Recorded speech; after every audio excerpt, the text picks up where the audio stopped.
लगिन है गजडी ताल घुम्नलाई पुरा यस्तो छ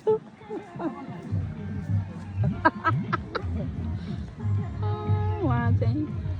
एउटा बीच तलाउमा चाहिँ बुद्धको मन्दिर राखिदिएर बिचारा नजानु छ सफा गर्नु छ नआउनु छ डोङा पनि चल्दैन ल हामी यही सानोमा यही गजडी तालमा हामी चाहिँ दिनदिनै आउँथ्यौँ आज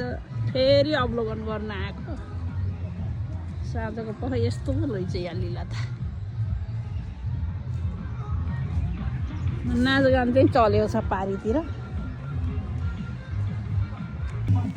यताको चाहिँ सफा रहेछ है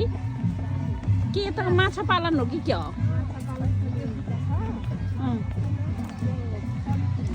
कामदारी छन् के यहाँ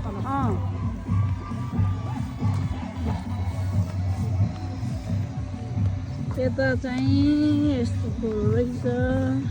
यो हो डल्फिन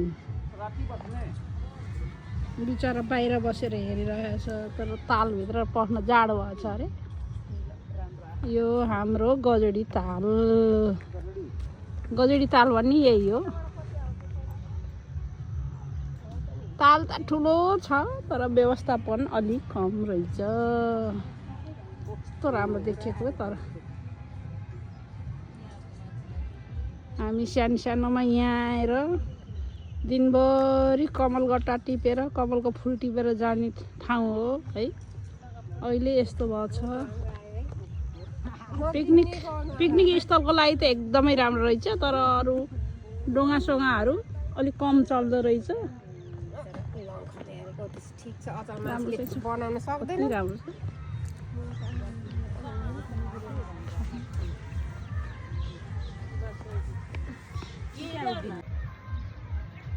ल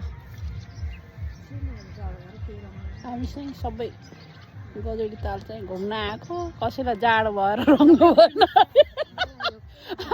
जाडो भयो कसैलाई कोट गम्म कोट लाएर यहाँ कोही उता फोटो खिचिरहेका छन् कसैले नकल पारेको कसैले आयो बस्यो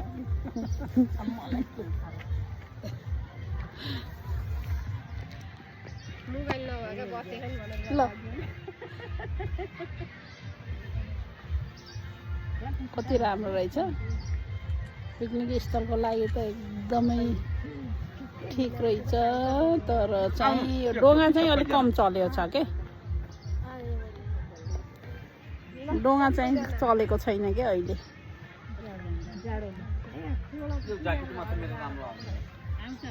त्यहाँनिर छ डोङाहरू